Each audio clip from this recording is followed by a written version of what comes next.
Bonjour, cette vidéo va vous permettre de voir comment vous pouvez générer un contrat d'engagement réciproque pré-rempli. Alors, lorsque vous rentrez dans le dossier d'un bénéficiaire et que vous avez donc vérifié un petit peu quelle était la situation et s'il le fallait, mis à jour les informations relatives aux actions d'engagement réciproque, aux actions en cours, vous pouvez appuyer sur le bouton Saisir un contrat. Lorsque vous cliquez sur ce bouton, vous allez atteindre un formulaire qui va vous demander de répondre à diverses questions relatives au contrat. Donc la première, ça va être la plateforme dont vous dépendez. Donc s'il y en a plusieurs, vous avez une liste déroulante avec les différentes plateformes. L'opérateur. Donc pour valider l'opérateur, c'est un champ obligatoire, il faut bien penser à cliquer sur le bouton qui est à gauche. Si c'est un contrat pour une demande de rétablissement, le référent du contrat. Donc au niveau du référent, au même titre que la plateforme, par défaut, ça va faire remonter les informations de la plateforme sur laquelle vous êtes au niveau du portail et le référent qui a été défini comme accompagnateur du bénéficiaire. Mais vous pouvez atteindre la liste déroulante des référents attachés à cette plateforme pour en sélectionner un autre. Une fois que c'est fait, vous cliquez sur Suivant. Vous allez avoir des informations qui vont remonter au niveau du conjoint ou des enfants. Une fois que vous avez validé tout ça, vous cliquez sur Suivant. Et là, vous allez pouvoir rentrer les éléments de diagnostic. Donc, dans les éléments de diagnostic, il va y avoir le type de formation suivie, l'expérience professionnelle. Donc, voilà.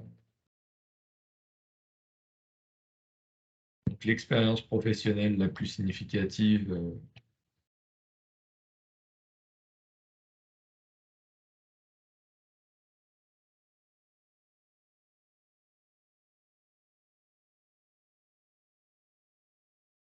voilà.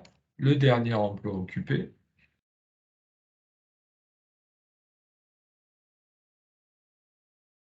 L'année de ce dernier emploi, si bien sûr il y en a un.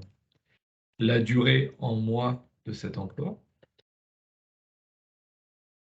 Les informations relatives à la compréhension de la langue française, donc si la personne sait le lire, le parler ou l'écrire. Les informations liées à la mobilité, donc s'il a un permis B, s'il est véhiculé ou s'il a un autre type de permis. La situation au regard du logement et la situation au niveau de la couverture sociale, donc si la personne a la couverture sociale de base et la complémentaire. Une fois que c'est fait, vous pouvez passer au suivant. Là, vous allez avoir les natures du contrat, donc le type de contrat, ce sur quoi porte le contrat. Donc, vous pouvez en cocher une ou plusieurs. Il faut au minimum en cocher une pour pouvoir passer à la suite. On va dire qu'il y a des problèmes sociaux et de logement. S'il y a une incidence financière, donc si ça porte sur une création d'activité, une formation ou sur des frais annexes, donc des failles, vous pouvez passer au suivant. Donc là, vous allez avoir les items exactement de la même façon que vous l'avez dans les contrats. Vous allez avoir les 3 premiers commentaires qui correspondent à la partie parole du bénéficiaire. Donc vous pouvez, avec le bénéficiaire, donc, remplir cette zone-là. Et ensuite, vous allez avoir la partie relative à l'objectif, comment y parvenir et les observations que vous pouvez faire.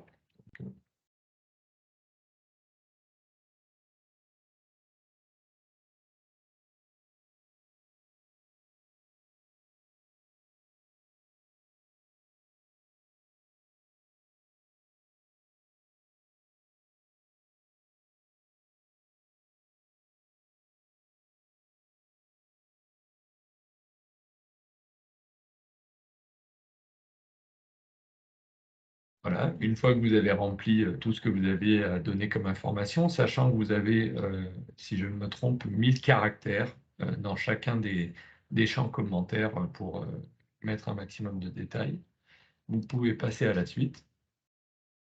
Donc là, vous allez avoir un récapitulatif de toutes les actions qui sont actuellement en cours pour ce bénéficiaire.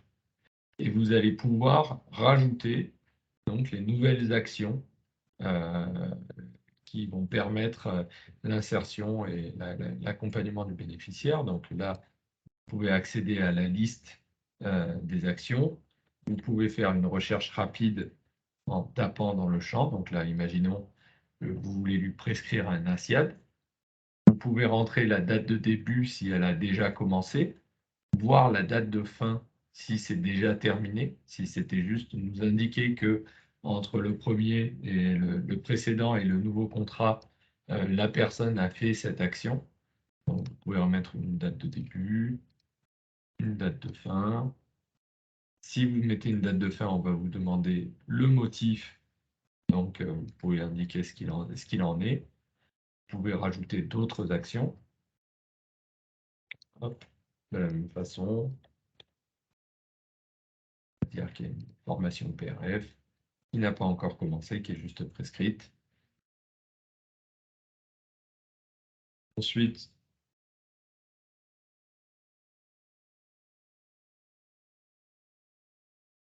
vous avez la durée du contrat, sachant que de toute façon, on vous communiquera la liste des sous-actions avec leur libellé pour que vous puissiez vous y référer pour les retrouver facilement.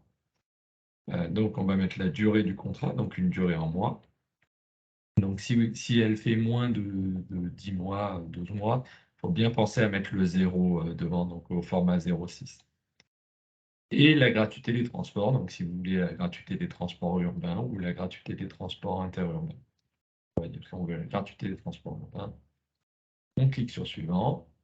Là, on va vous demander donc de faire valider, donc si la personne de cocher le fait que la personne s'engage à respecter le contenu du contrat d'engagement réciproque et à le renouveler avant sa date de fin, et de cocher donc l'accord de la locataire des informations pour la signature, en fait, pour remplacer la signature. Donc, si vous cochez les deux, vous pouvez cliquer sur suivant. Ça va vous faire un récapitulatif de ce que vous avez rempli dans le formulaire. Donc, vous pourrez revenir en arrière, abandonner le contrat ou bien le valider. Donc, si vous validez, ça va vous amener donc sur cette page où vous allez pouvoir télécharger le contrat d'engagement réciproque. Si vous cliquez sur télécharger, pour l'instant, donc ce que vous pouvez faire, c'est générer le CER. Donc, vous cliquez sur générer le CER. Et là, il va vous faire apparaître le contrat qui va être nommé de la façon suivante. Donc le CER, le nom, le prénom du bénéficiaire et son numéro d'allocataire CAF. Est-ce que vous cliquez dessus? Voilà. Donc ça va vous faire un contrat pré-rempli. Donc toutes les informations sur l'adresse et autres remontent automatiquement. Pareil que sur le référent et autres avec ce que vous avez indiqué. Les informations du conjoint, la liste des enfants et leur activité s'il y en a, les éléments de diagnostic donc, que vous l'avez saisi.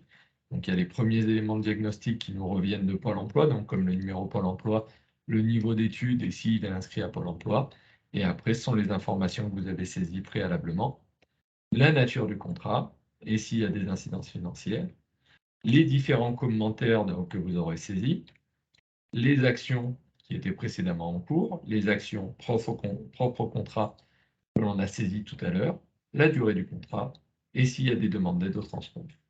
Donc, une fois que vous avez ça, vous pouvez aussi, si vous le souhaitez, faire, grâce à l'option dessinée, gribouiller au bénéficiaire une signature qui permettra de valider encore, de façon encore plus forte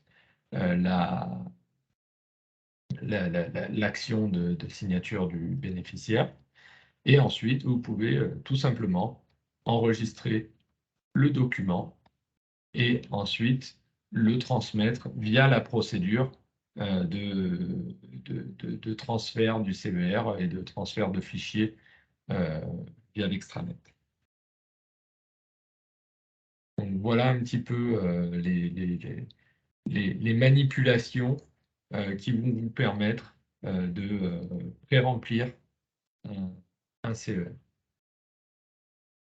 Voilà, donc j'espère que cette vidéo vous aura été utile et merci de votre écoute.